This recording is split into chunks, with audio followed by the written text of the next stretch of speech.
اس channel کو ضرور subscribe کیجیے۔ السلام علیکم۔ اللہ رب العزت کا لاکھ بار شکر ہے، اللہ تعالیٰ نے ہمیں ہماری زندگی کے اندر ربیع الاول کا مہینہ ہمیں نصیب فرمایا ہے۔ اگر اللہ کی مرضی نہ ہوتی تو ہم اس مہینے کے اندر شاید نہ ہوتے۔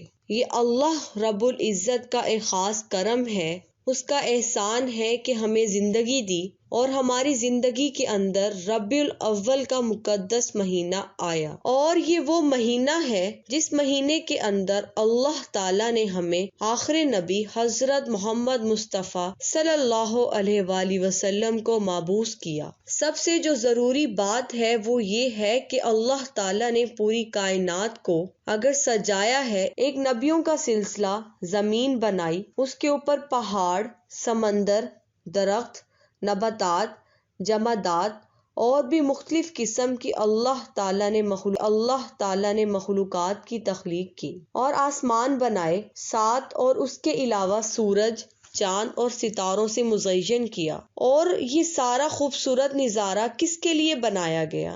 اور حضرت آدم علیہ السلام سے یہ سلسلہ شروع ہوا، تو جب یہ سلسلہ شروع ہوا تو اللہ تعالیٰ نے سب سے پہلے حضرت آدم علیہ السلام کو بنایا۔ تو حضرت آدم علیہ السلام کو جب تیار کر کے سب فرشتوں کو حکم دیا، بلا کر کہ میرا یہ بندہ ہے اور آپ سب اس کو سجدہ کرو، تو سب فرشتوں میں سے جو سب سے بڑا فرشتہ تھا وہ یہ شیطان تھا۔ یہ اللہ کے سامنے ایسا کھڑا ہو کر باتیں کرتا تھا جیسے ہم ایک دوسرے کے ساتھ کرتے ہیں۔ اللہ کو دیکھا ہوا تھا، اللہ کو بالکل بخوبی جانتا تھا۔ ہم نے تو اللہ کو نہیں دیکھا، لیکن وہ شیطان اس نے خود اللہ کو دیکھا ہوا تھا۔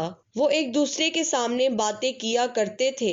تو جب اللہ نے فرمایا سب فرشتوں کو کہ سجدہ کرو میرے اس بندے کو، تو یہ فرشتے جس کو شیطان کا اب درجہ دے دیا گیا ہے، یہ سب فرشتوں کا سردار فرشتہ تھا، اس کا بڑا شان تھا، اس کی بڑی عزت تھی۔ تو جب اللہ نے حکم دیا، تو جب اس کو اتنی عزت ملی ہوئی تھی، اللہ کو دیکھا ہوا بھی تھا، تو وہ تکبر میں آ کر کہنے لگا کہ اے اللہ، یہ مٹی کا بنا ہوا ہے، یہ ادنا سا چیز ہے، تو مجھے آپ حکم کر رہے ہیں، ہمیں سب کو کہہ رہے ہیں کہ سجدہ کرو۔ تو اس کے دل کے اندر تکبر آ گیا، کہنے لگا کہ ہم تو اس سے اعلیٰ ہیں۔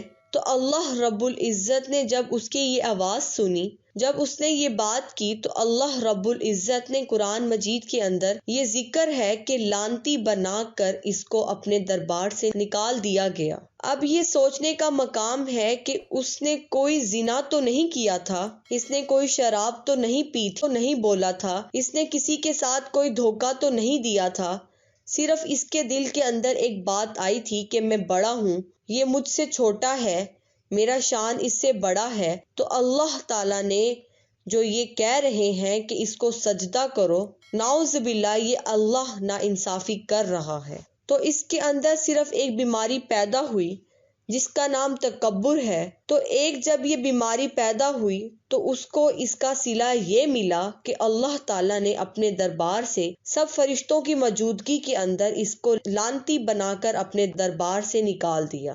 یہ ایک بڑا نکتہ ہے، بڑی بات ہے یہ۔ اب آپ اپنے معاشرے میں چلے جاؤ، ہم اپنے گھروں میں، خاندان میں، محلے میں، گراں میں، آپ دیکھو اب ہمارا معاشرہ کس جانب جا رہا ہے۔ یہ آگے ایک بہت بڑی تفصیل ہے، انشاءاللہ آہستہ آہستہ میں آپ کو بتاتی رہوں گی۔ شیطان کے دل کے اندر صرف ایک بیماری پیدا ہوئی تھی جس کا نام تکبر ہے، اور اس کو غرق کر دیا گیا اس وجہ سے اس کو تباہ و برباد کر دیا گیا، اس کو لعنتی بنا کر اللہ کے دربار سے نکال دیا گیا۔ میری بہنوں اور بھائیوں، تکبر ایک سب سے بڑی موذی مرض ہے، سب سے بڑا گناہ ہے، سب سے بڑی بیماری ہے۔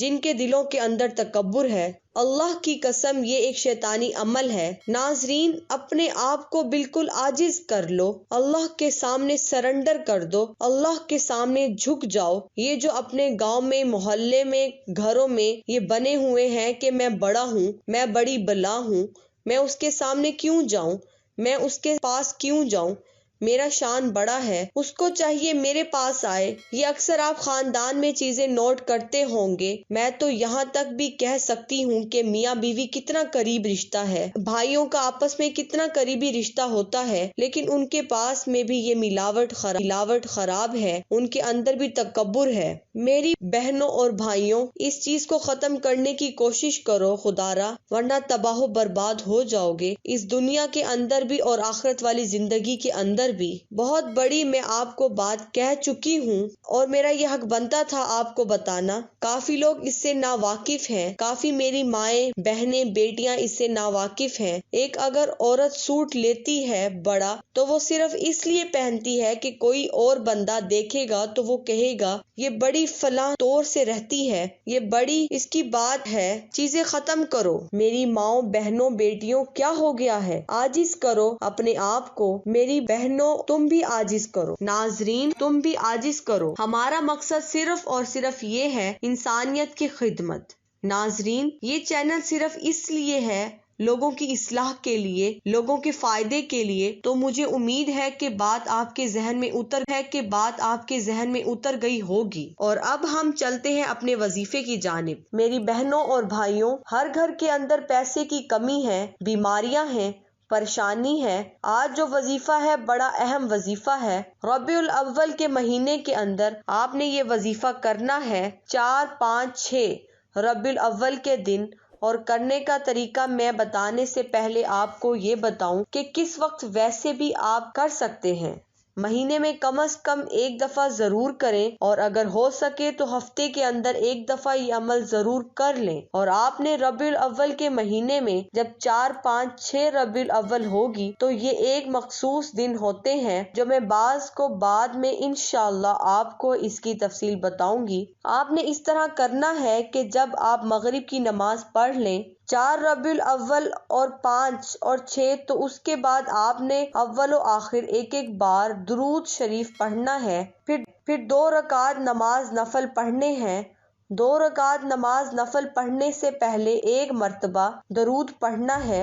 2 رکعت نماز نفل پڑھنے سے پہلے 1 دفعہ درود پڑھنا ہے نیت سے پہلے۔ اس کے بعد آپ نے 2 رکعت نماز نفل جو پڑھنے ہیں، پہلی رکعت میں بھی آپ نے ایک قرآنی آیت ہے، آپ نے جب سورہ فاتحہ پڑھ لیں آمین کے بعد آپ نے اس جگہ پر پڑھ کر بسم اللہ الرحمن الرحیم لا الہ الا انت سبحانک انی کنت من الظالمین، پھر رکوع میں چلے جانا ہے۔ تو اسی طریقے سے دوسرے قیام کے اندر، دوسری رکعت کے اندر بھی آپ نے یہی عمل کرنا ہے۔ جب آپ یہ عمل کر لیں گے تو درود شریف بعد میں پڑھنا ہے۔ اس کے بعد اللہ کے سامنے ہاتھ اٹھا کر اللہ سے دعا مانگنی ہے، اور دل کے اندر وہ تصور کرنا ہے جس کی ضرورت ہے۔ کوئی گھر کے اندر کوئی بیماری ہے، گردوں کا مرض ہے، آرتھرائٹس کا مرض ہے، پھیپڑوں کا مرض ہے، اور کوئی بے شمار بیماری ہے، مہروں کا مسئلہ ہے،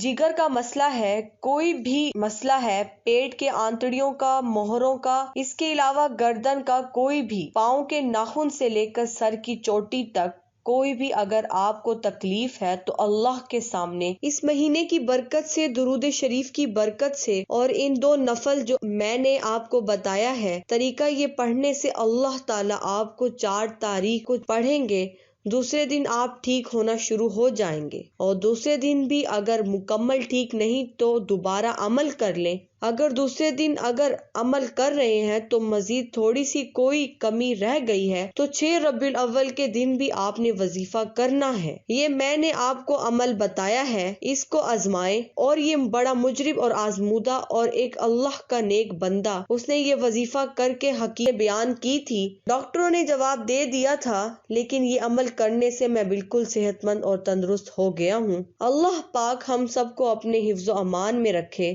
آمین ثم آمین۔ اس کو صدقہ جاریہ سمجھ کر اپنے ناظرین، اپنے خاندان میں شیئر کرو۔ اللہ پاک ہم سب کا حامی و ناصر ہو، آمین ثم آمین۔